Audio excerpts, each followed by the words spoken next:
많은 분들이 지금 우리 사회를 이 분노 사회다 이렇게 그 규정을 짓는 것을 종종 듣고 또 보게 되는데요.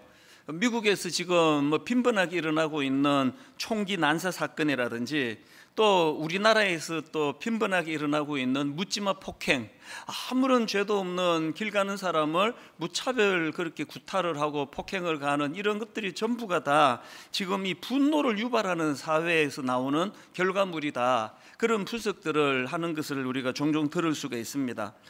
제 개인적으로 이 분노라는 감정이 이게 참 위험한 감정이다라고 느끼는 이유가 두 가지가 있는데요.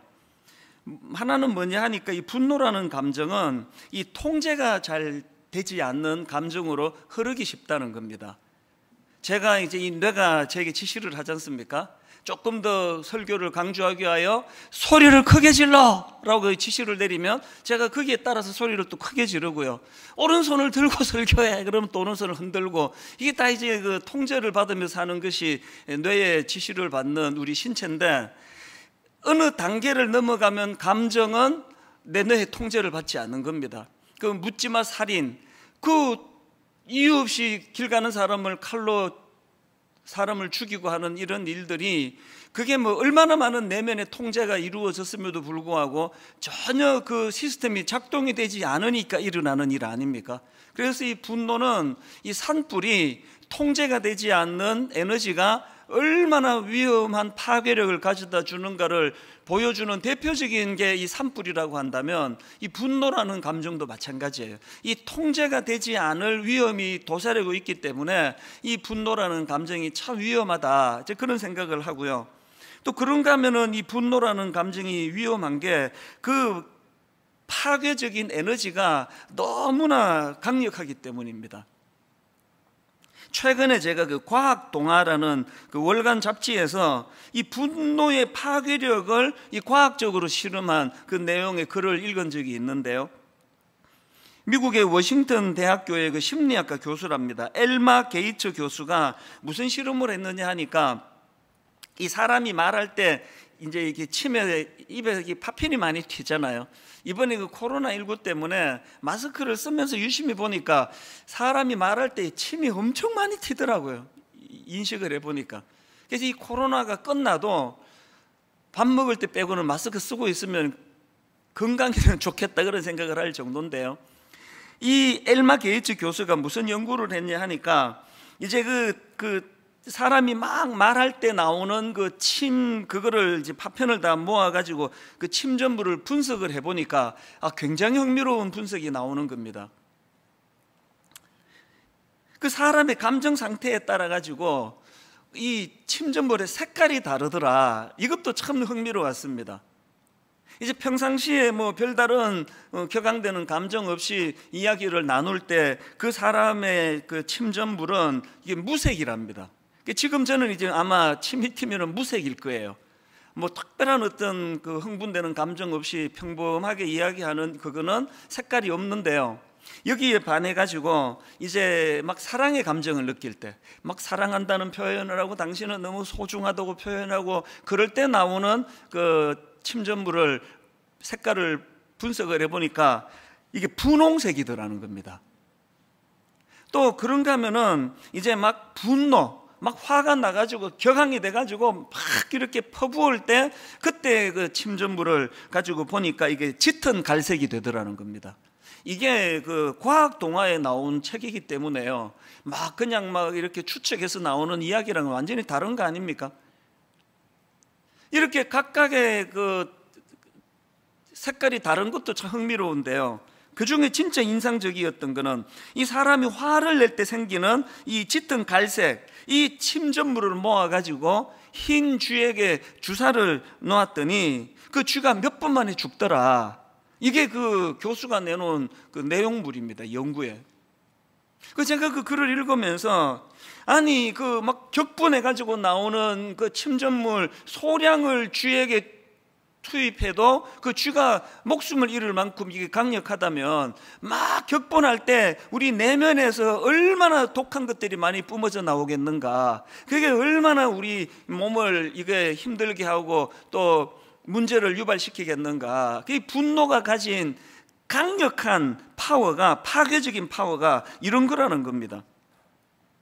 이렇게 파괴력을 가진 감정이면서도 잘 통제가 되지 않는 이런 참 그 부정적이고도 무서운 에너지가 바로 이 분노라는 감정의 에너지인데요.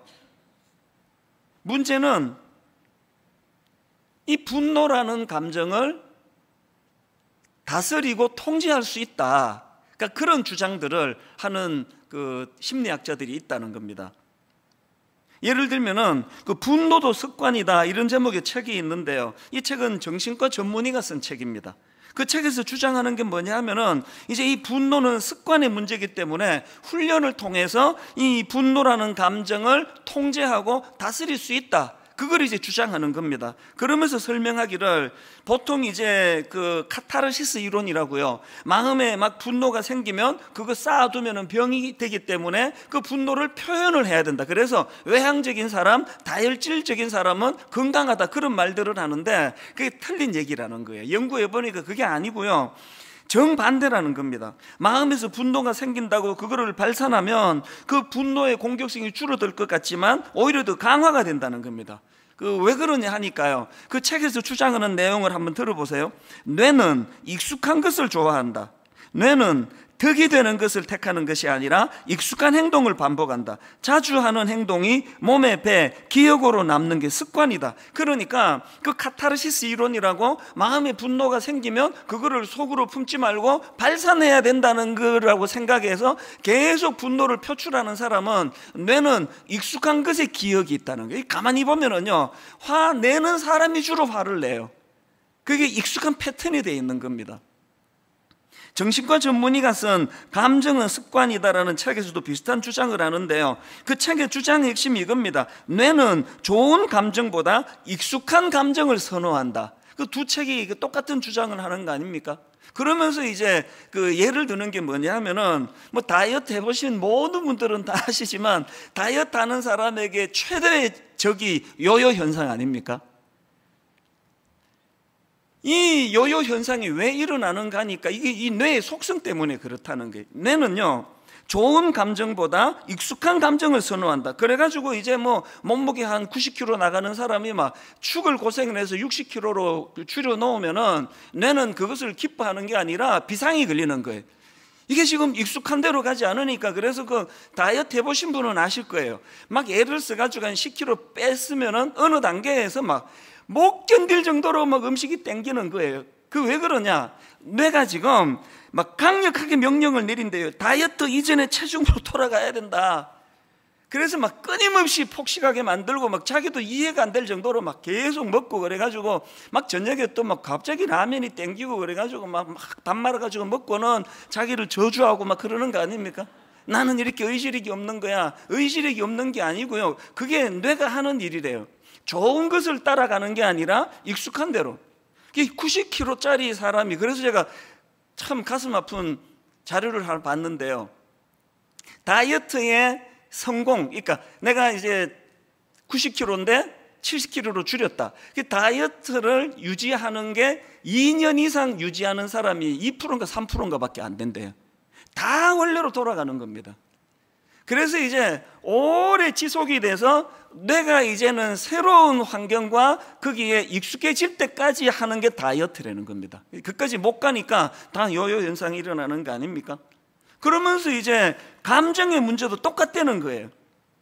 그러니까 이 뇌 속에서 표준으로 자리 잡게 된 그 감정대로 살아간다는 거예요. 그 책의 일부를 한번 들어보세요.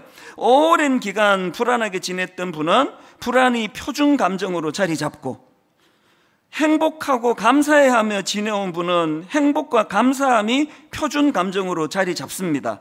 그래서 순간순간 여러 감정이 나타나겠지만 뇌는 표준으로 잡아놓은 감정을 더욱 선호하고 거기에 집중합니다. 제가 참 이 글을 읽으면서 목회자니까 많은 사람을 상대하는 입장에서요, 진짜 이 말이 맞다. 저는 이런 분을 몇 분이나 봤습니다. 너무너무 행복한데 불안해 죽겠어요.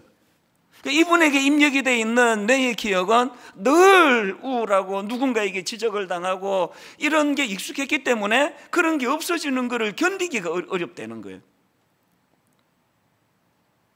저는 이런 내용의 책들을 쭉 보면서 뭐 정신과 의사가 뭘 어떻게 분석하고 하는 이것도 중요하지만 우리는 무엇보다도 예수 믿는 사람 아닙니까? 예수 그리스도를 닮아가고자 하는 성화를 꿈꾸는 자들 아닙니까? 그렇다면은 늘 우리 내면에서 뭘 노력해야 되겠습니까? 그래서 제가 참 이 찬양이 이런 여러 분석들을 참 다 종합해서 우리가 추구해야 되는 어떤 목표처럼 느끼게 만드는 찬양이 있는데요. 보소서 주님, 나의 마음을 선한 거 하나 없습니다. 그러나 내 모든 것 주께 드립니다. 사랑으로 안으시고 날 새롭게 하소서. 그 다음에 막 절규처럼 느껴져요. 주님 마음 내게 주소서. 내 아버지 주님 마음 내게 주소서. 나를 향하신 주님의 뜻이 이루어지도록 주님 마음 내게 주소서.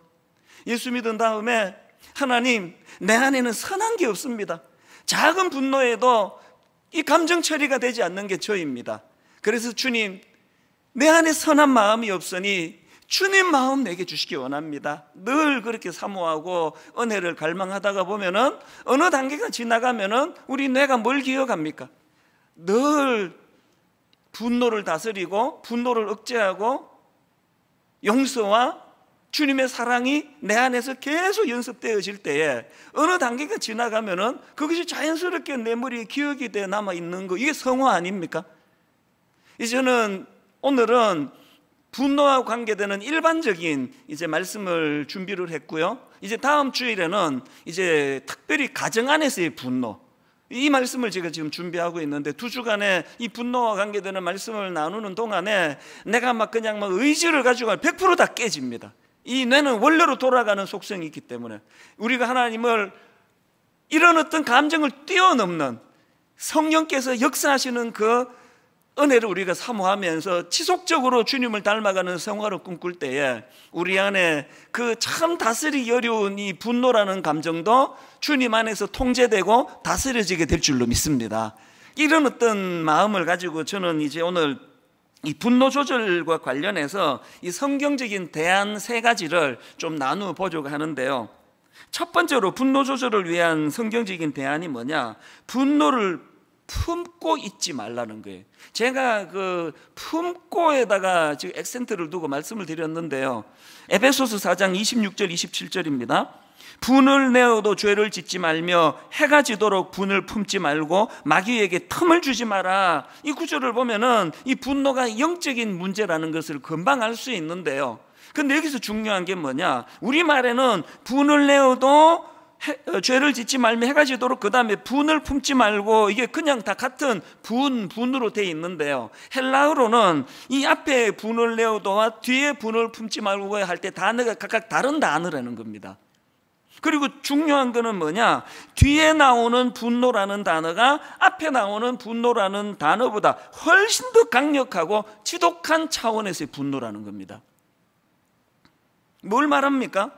왜 성경은 분을 마음에 품지 말라 그럽니까? 그 분을 마음에 품고 있으면 갈수록 이게 더 강력하고 더 독한 분노로 변해가기 때문이라는 겁니다. 이건 오늘 본문의 설명도 그대로 원리를 발견할 수 있는데요. 자, 오늘 본문 에베소서 4장 31절을 보십시오. 너희는 모든 악독과 노함과 분냄과 떠드는 것과 비방하는 것을 모든 악의와 함께 버리고. 왜 우리의 분노를 버려야 되느냐? 맨 앞에 나오는 이 악독이라는 단어는 헬라어로 피크리아라는 단어인데요, 지나간 것들에 대한 원한을 품고 있는 강팍한 마음이에요. 그러니까 그 사람 마음에 어떤 일로 그 원한을 품는 그런 악한 감정이 들어왔는데 이게 없어지지 않는 거예요. 이게 방치가 되니까 이것이 어디로 흐르느냐? 노함과 분냄으로 흐르는데요. 여기 그 다음 나오는 노함이라는 단어는 헬라어로 디모스라는 단어인데, 이 단어는 일시적인 분노를 이야기합니다. 이게 앞에 나오는 노함이라면 그 다음 나오는 분냄은요, 오르게라는 단어인데요, 일시적이던 분노가 마음의 자리를 잡아 오랫동안 품고 있는 상태, 이게 분냄이라는 겁니다. 여러분, 왜 우리가 해가 질 때까지, 해가 지기 전에 마음의 분노를 이거를 정리해야 되느냐, 이것을 방치해 놓으면 점점 내 안에서 이게 독하고 강력한 악한 감정으로 흐를 위험이 있다는 것입니다. 그 존 오웬이라는 그 청교도, 우리 모두가 참 존경하는 그런 분 중에 한 분인데요, 이 존 오웬이 쓴 죄와 은혜의 지배라는 책이 있습니다. 이 책에서 이제 존 오웬이 주장하는 게 뭐냐 하면은, 내용을 한번 보세요. 화면으로도 제가 좀 부탁을 드렸는데요, 죄가 어떤 사람의 상상력을 지배해서, 이게 지금 중요한 표현입니다. 죄가 어떤 사람의 상상력을 지배해서 이로 인해 그의 생각하는 기능이 죄의 하수인으로 전락하는 경우가 있습니다. 자, 또 그 다음에 이런 대목도 있습니다. 의도를 품고 마음으로 상상하는 것은, 여기도 지금 상상력이 나오죠.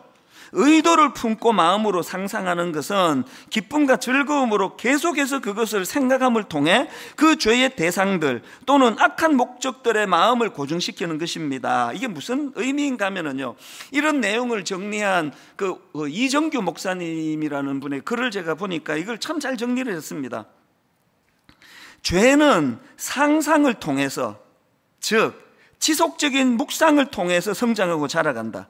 살인을 하더라도 어느 날 갑자기 사람을 죽이는 것이 아니고 끊임없이 죽이려는 상상을 하다가 죽이는 것이다. 간음도 마찬가지다. 사실 사람들이 상상을 통한 범죄를 택하는 이유는 간단하다. 이게 지금 뭘 의미하는지 아시겠죠? 죄가 우리를 지배하는데 상상력을 통해, 그래서 아무런 감정이 없다가 갑자기 그냥 불쑥 생각이 나서 누구를 죽이는 게 아니고요, 우리가 누구를 죽인다고 한다, 살인한다고 하면 살인하기까지 수없이 많은 상상을 통해서 연습을 한다는 거예요. 이렇게 저렇게 이렇게 노려야 되나, 마음에서 끊임없는 그런 상상력이, 그 살인에 대한 상상력이 작동이 되다가 행동으로 나타나는 게 살인이라는 겁니다. 성적인 죄도 마찬가지라는 거 아닙니까? 아무 생각 없다가 그냥 무슨 막 그냥 동물처럼 짐승처럼 그렇게 하는 게 아니라 수없이 그 이 행동이 나오기 전에 머릿속으로 끊임없는 반복되는 연습이 있다는 거예요. 이렇게 할까? 저렇게 다가갈까? 이거를 노릴까? 그 많은 악한 상상력이 마음속에서 맴돌다가 그것이 때가 참에 표출되는 게 행동으로 나타나는 죄라는 겁니다. 분노도 마찬가지예요. 해가 질 때까지 분노 문제를 해결해야 된다 우리에게 말씀하실 때는, 그걸 품으면 안 되는 이유는 그것이 우리 안에서 계속 사단의 공작에 의해서 이 점점 더 울분과 분노가 강력해져가는, 그런 의미에서는 자꾸 이거를 잘 이렇게 털어내는 성격이 참 좋은 성격이에요.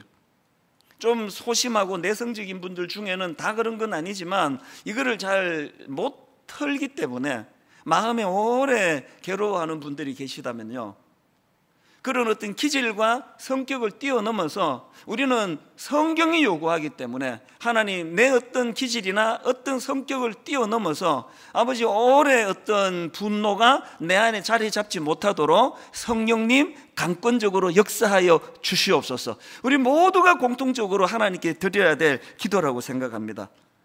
왜냐하니까 야고보서 1장 14절입니다.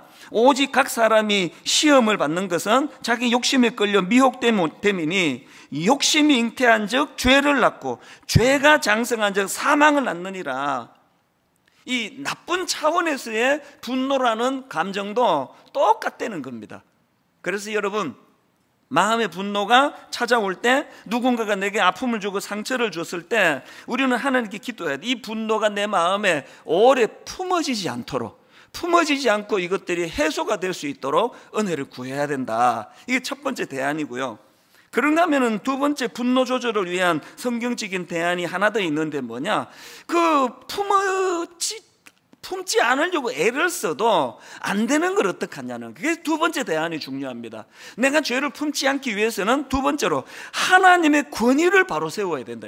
내 내면에 하나님의 권위가 바로 세워지는 거, 이게 무슨 말씀인가 하면은요, 창세기에 보면은 아담과 하와가 범죄하고 하나님과의 관계가 깨지고 난 다음에 4장으로 넘어가 3장에서 그런 일이 일어나고 4장으로 늘어나 가장 먼저 나오는 악한 죄악의 결과물이, 열매가 살인 아닙니까?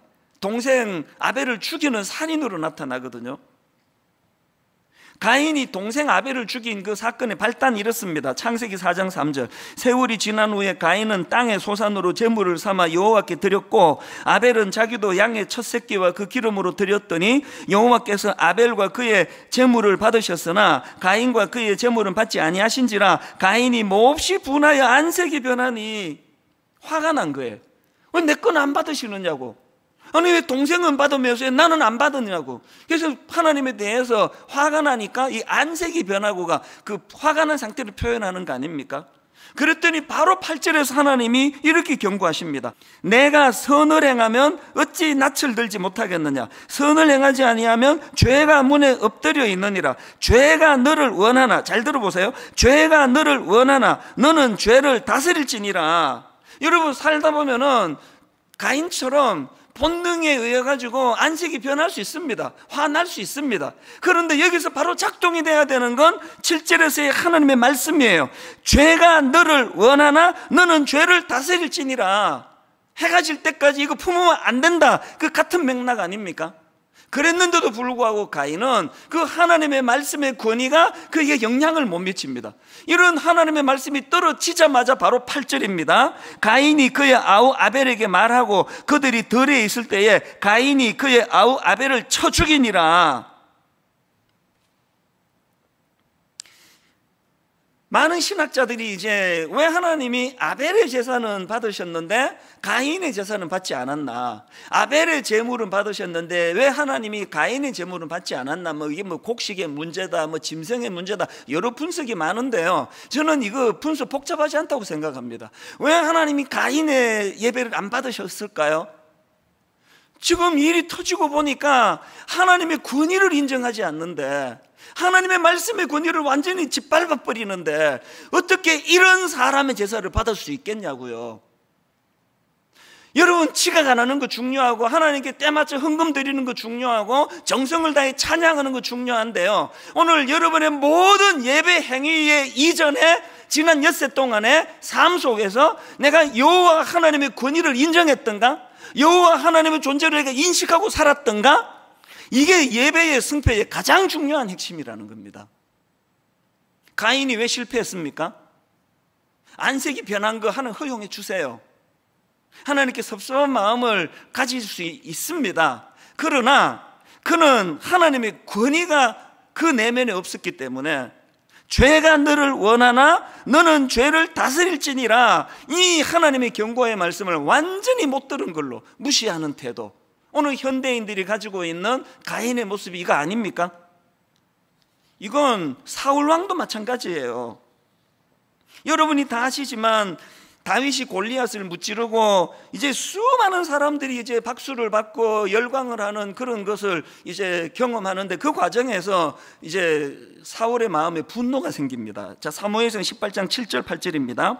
여인들이 뛰놀며 노래하여 이르되 사울이 죽인 자는 천천히요 다윗은 만만히로 단지라. 사울이 그 말에 불쾌하여 그 다음 보세요, 심히 노하여 이르되, 분노가 들어온 거예요. 다윗에게는 만만을 돌리고 내게는 천천만 돌리니 그가 더 얻을 것이 나라 말고 무엇이냐고. 사실은요, 저는 이 사무엘상 18장 7절 8절의 사울이 너무 공감이 돼요. 저는 안 그렇습니까? 어디? 막 저보다 누가 막 젊은 목사님이 설교를 뛰어나게 잘하고 막 이찬수 목사님 빨리 늙어가지고 은퇴했으면 좋겠다. 이 목사님이 담임이 돼야 되는데, 그렇다면 저도 사울처럼 분노가 생길 것 같아요.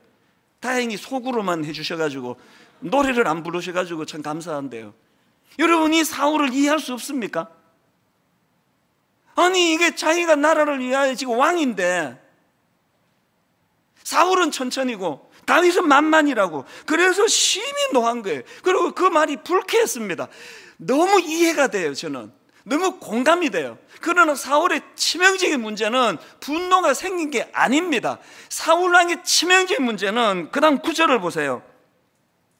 그날 후로 사울이 다윗을 주목하였더라. 여러분, 여기 나오는 그날 후로의 유효기간이 언제까지였는지 아시죠? 그날 후로는 다윗이 죽을 때까지예요. 사울이 죽을 때까지예요.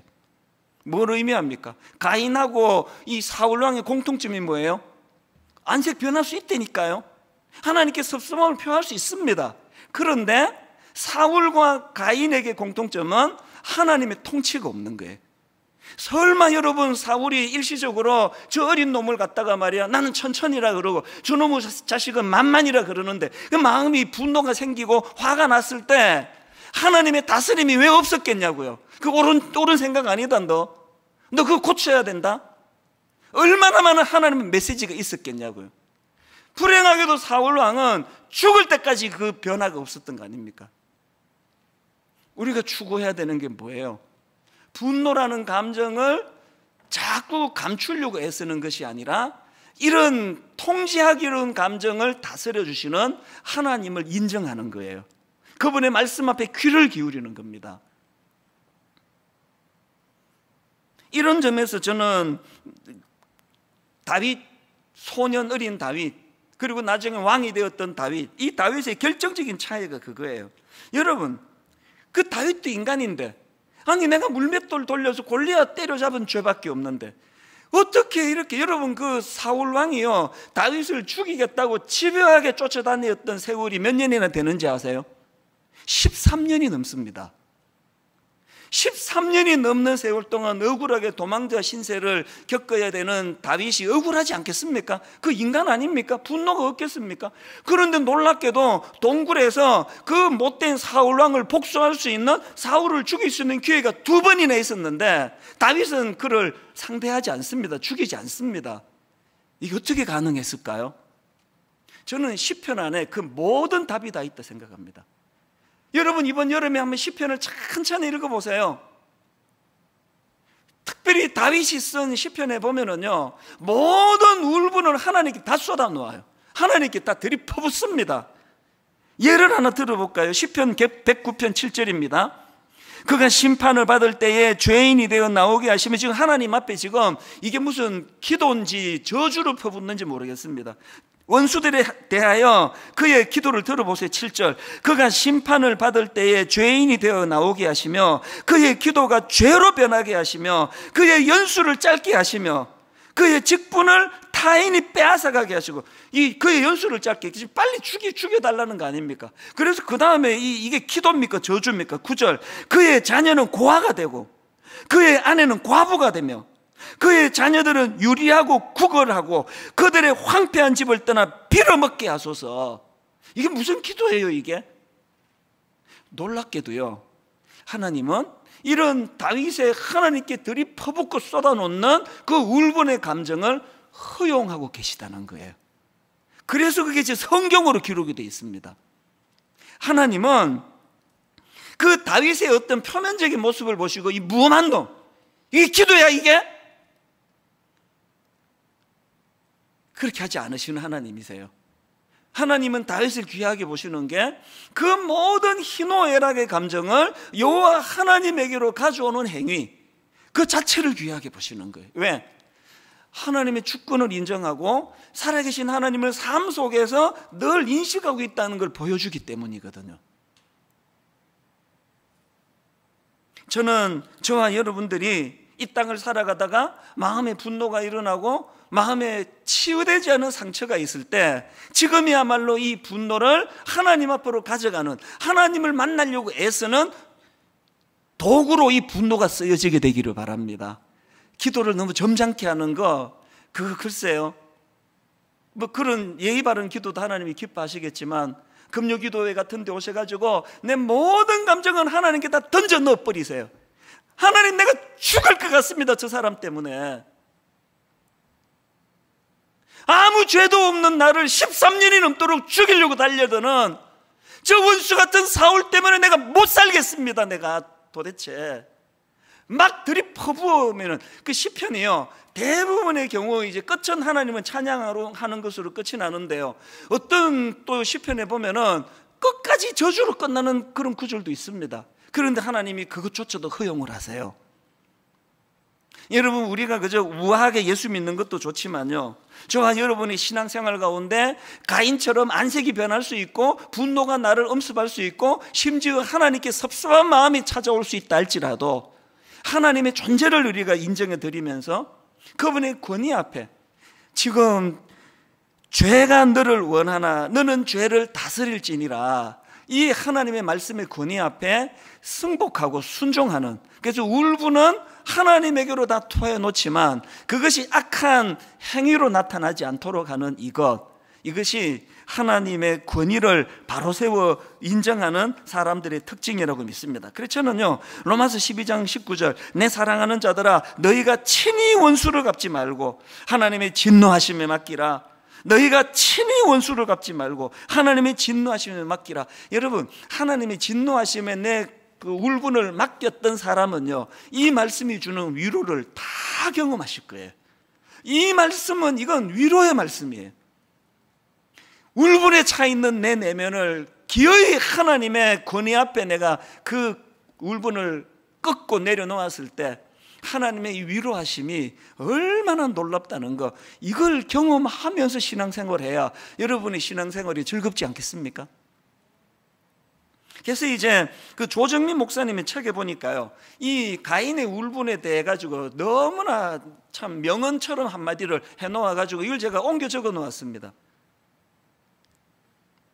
가인의 분노에 대해서 이렇게 요약합니다. 하나님과의 관계가 어긋나면 분한 일만 남아있다.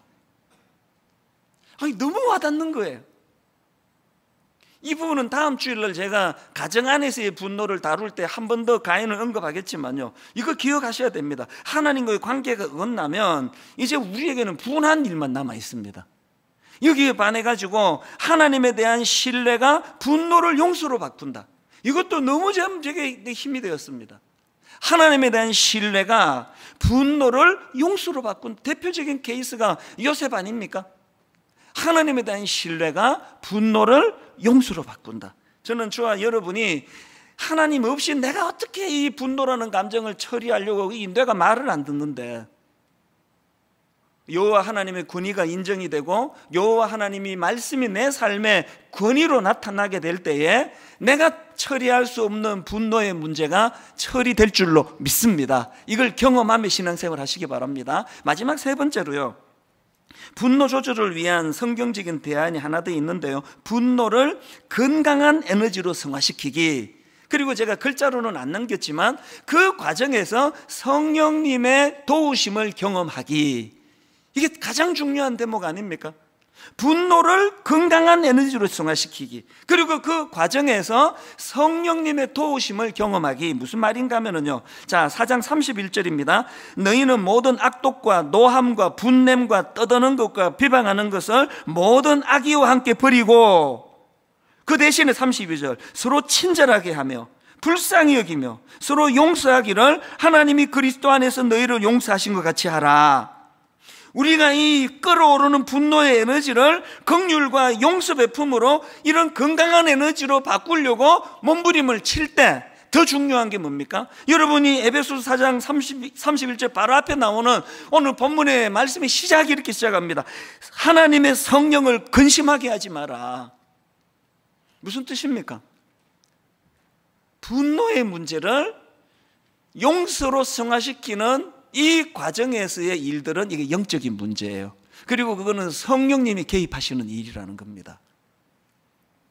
분노 수업이라는 제목의 책이 있는데요, 이 책은 마하트마 간디의 손자 아룬 간디라는 그 손자인데, 그 마하트마 간디의 이 간디의 손자가 어린 시절에 할아버지와 함께 생활하면서 할아버지 마하트마 간디가 그 분노와 관련해서 그 자기 그 손자에게 들려준 이야기들을 책으로 묶은 내용이에요.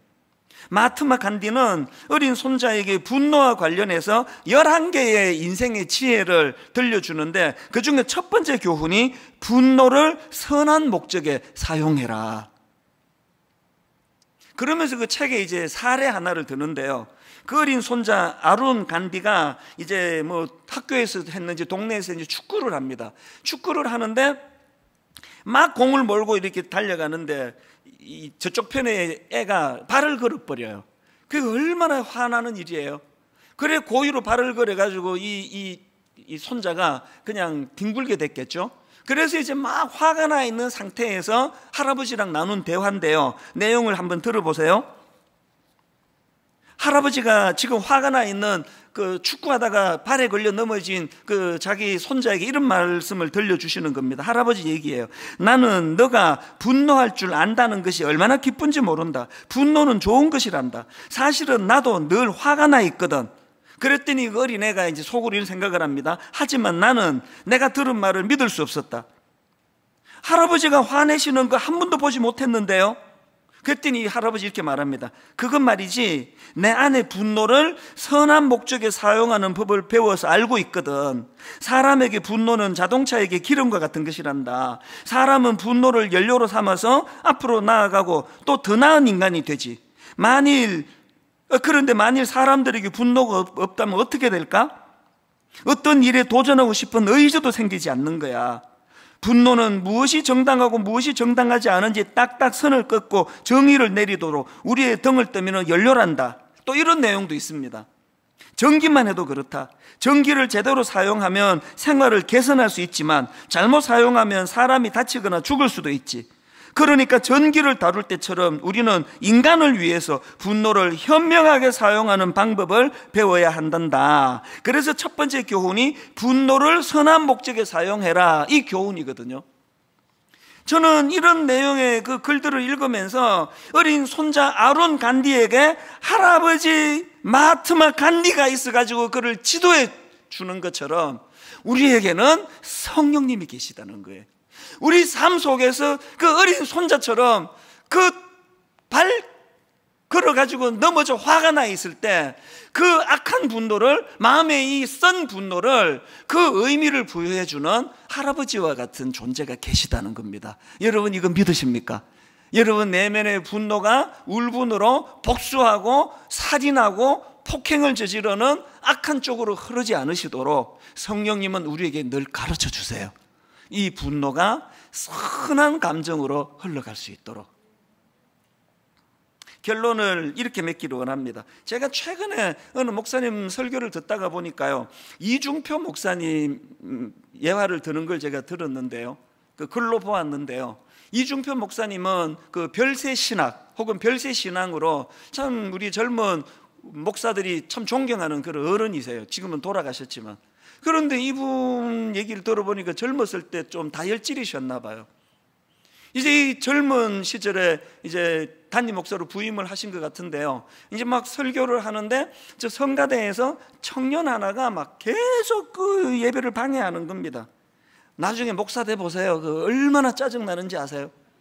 이 목사님은 참다가 또 이분이 다혈질이신가 봐. 도저히 못 참아서 설교하다가 성경을 집어 던졌대요. 근데 불행하게도 그 깐죽거리는 그 청년이 맞아야 되는데 그 옆에 아무 죄도 없는 어떤 아가씨가 맞은 거예요. 여러분 예배 드릴 때 옆에 누가 앉은지 잘 보셔야 됩니다. 안 그러면 성경 날아갑니다.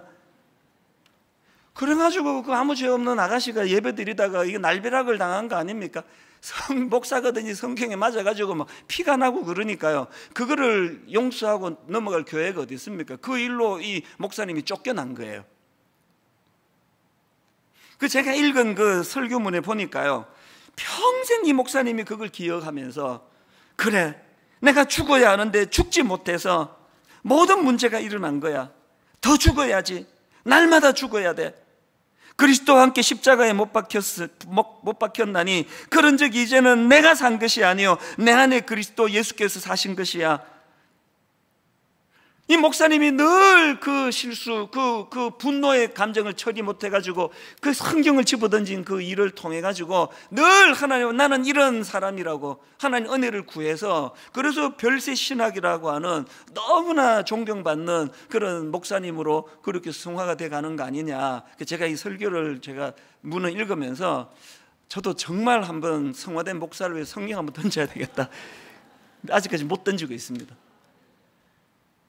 아까 제가 인용해드린 찬양과 똑같습니다. 우리 내면을 들여다보면서 보소서 주님, 내 마음을 들여다보니 선한 게 하나도 없습니다. 제가 이 설교를 준비하면서 너무나 고통스러운 시간을 보냈거든요. 지난주에 제가 혈기가 터진 거예요. 설교 준비하는 내내 너무 괴로운 거예요. 이 설교를 자격이 있나 내가? 너무너무 마음이 아팠습니다. 그러면서 제가 위로를 받는 거예요. 보소서 주님, 이게 접니다. 뭐라 그럴듯하게 설교해대고 있지만 자기 안에 있는 감정, 분노의 문제도 처리를 못하면서 설교하는 게 접니다. 보소서 주님, 내 마음을. 선한 거 하나 없습니다. 그러나 한 주 내내 그래서 주님 마음 내게 주세요. 주님 마음 내게 주시기 원합니다. 나를 향하신 아버지 뜻을 이루어내기 위해서 주님 마음 내게 주시기 원합니다. 오늘 이 자리에 어떤 분은 그런 날벼락을 받아가지고 아무 죄도 없이 성경이 날아와서 피가 흐르는 그 젊은 자매와 같은 아픔을 겪는 분이 계시고요, 어떤 분은 저처럼 이 고비를 넘기지 못하고 혈기가 튀어나온 것 때문에 괴로워하며 이 자리에 앉아있는 분도 계실 거예요. 이러나 저러나 우리가 구할 것, 주님 마음 내게 주소서. 주님 마음 내게 주소서. 오늘 말씀을 기억하시면서 우리 찬양 같이 한번 불러보기 원합니다. 보소서 주님, 나의 마음을. 선한 것 하나 없습니다. 보소서 주님, 나의 마음을. 선한 것 하나 없습니다. 그러나 내 모든 것 주께 드립니다. 그러나 내 모든 것 주께 드립니다. 사랑으로 안으시고 날 새롭게 하소서. 참 상한 마음을 가지고 다시 한번 보소서 주님, 나의 마음을. 내 마음을 들여다보니 선한 것 하나 없습니다. 그러나 내 모든 것 주께 드립니다. 사랑으로 안으시고 간절히 사모하십니다. 날 새롭게 하소서. 무엇을 갈망합니까? 주님 마음 내게 주소서.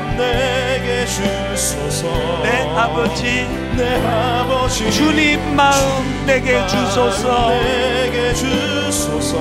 나를 향하신 주님의 뜻이 이루어지도록 주님 마음 내게 주소서. 후렴부터 다시 찬양할 텐데요, 제 마음이 지금 그렇듯이 참 괴롭고 답답하고 어떨 땐 제 자신이 참 초라하고 이런 마음으로 말씀을 전하고 말씀을 듣는 분이 계시겠고, 또 한편은 피해를 당해서 이 분노의 문제가 지금 해결이 되지 않아서 마음에서 울분과 분노가 나를 지금 들끓게 만들고 있는 그런 분도 계실 거예요. 어떤 상황이든 형편이든 이 감정의 문제를 해결하는 건 주님의 마음을 구하는 것밖에 없습니다. 주님 마음 내게 주소서. 그리고 하나님 앞에 정직한 거예요. 내 내면을 들여다보니 선한 게 하나도 없습니다. 그저 입은 살아가지고 말은 잘하고 있는데 목사가 돼가지고, 그러나 아버지 선한 게 하나도 없습니다. 우리 후렴 다시 한번 찬양할 동안에 정직하게 우리가 내면을 고백할 때 말씀드렸잖아요. 그 할아버지 마하트마 간디처럼 성령님이 우리의 할아버지가 되어주세요. 성령님 우리를 지도해 주세요. 네 그 상한 마음을, 네 그 울분을 건강한 감정으로 바꿀 수 있도록 내가 도와주마. 그것이 가능하단다. 오늘 이 찬양 부르는 가운데 그 역사가 일어나기를 원합니다. 그 치유를 경험하게 되시기를 바랍니다. 주님 마음 내게 주소서. 우리 같이 찬양 한 번 더 후렴 찬양하기 원합니다. 주님 마음 내게 주소서. 내 아버지, 주님 마음 내게 주소서. 나를 향하신 주님의 뜻이 이루어지도록 주님 마음 내게 주소서. 더 갈급합니다. 주님 마음 내게 주소서. 내 아버지, 주님 마음 내게 주소서. 나를 나를 향하신 주님의 뜻이 이루어지도록 주님 마음 내게 주소서. 보라 하나님 구원을, 하나님 구원을, 보라 하나님 능력을, 하나님 능력을 너희를 위해서 싸우시는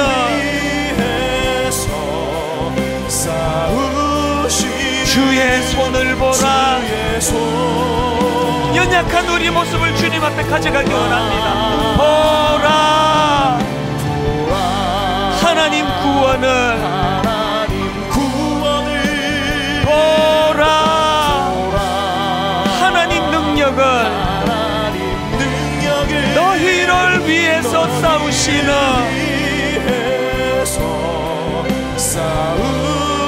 주의 손을 보라. 주님 마음 내게 주소서. 주님 마음 내게 주소서. 내 아버지 주님 마음 내게 주소서. 나를 향하신 주님의 뜻이 이루어지도록 주님 마음 내게 주소서. 우리 다 자리에서 일어나셔서 선포합니다. 주님 마음 내게 주소서. 내 아버지 주님 마음 내게 주소서. 나를 향하신 주님의 뜻이 이루어지도록 주님 마음 내게 주소서.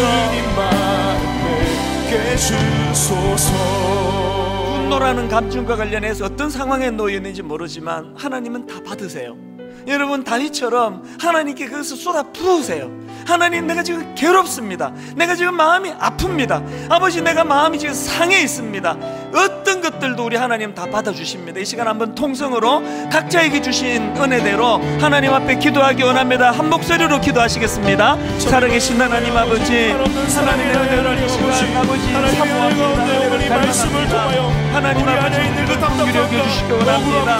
하나님 아버지 하나님 앞에서 우리가 회복되며 위로받을 수 있는 해결하는 주님의 말씀을 잡으면서 아버지, 내 마음은 갈망하는데 내 의식은 그것을 하고자 하는데 능력이 없습니다.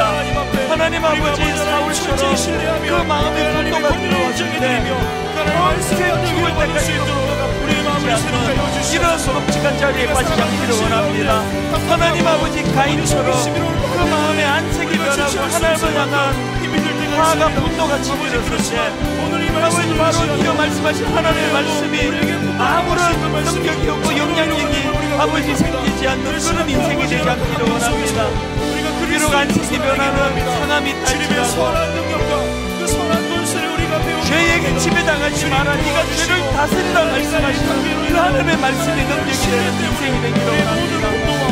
다윗처럼, 요셉처럼 여호와 하나님의 존재를 인식하고 여호와 하나님의 존재를 인식하는 자들이 누리는 하나님의 말씀의 능력이 나타나게 하여 주시옵소서. 우리 자신을 들여다볼 때 선한 것이 하나도 없음을 고백합니다. 보소서 주님, 내 마음을 선한 것이 하나도 없습니다. 그래서 아버지 앞에 이 시간 은혜를 구합니다. 주님 마음 내게 주소서. 주님의 마음을 허락하여 주시옵소서. 그 은혜의 자리로 그 믿음을 가지고 나아가기를 원하시니 허락하여 주시옵소서.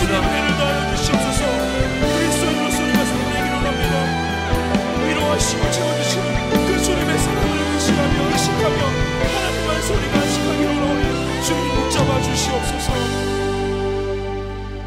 단에 서서 말씀을 전하는 종이나 앉아 말씀을 듣는 성도님들이나 내면을 들여다볼 때 선한 것이 하나도 없음을 고백할 수밖에 없습니다. 하나님, 해가 지기 전에 그 분노의 감정을 풀으라 명하시고 그 말씀이 타당하기에 그렇게 하려고 애를 쓰고 몸부림을 치지만 그것을 행할 능력이 없는 자임을 고백합니다. 그래서 아버지 은혜를 구합니다. 성령님 불쌍히 여겨주시기를 원합니다. 우리에게 참 그 손자 간디가 어린 시절에 할아버지 간디에게 지도를 받고 교육을 받으며 그가 인격자로 자라가는 것처럼 우리 안에 계시는 성령님이 우리의 할아버지가 되어주시는 줄 믿습니다.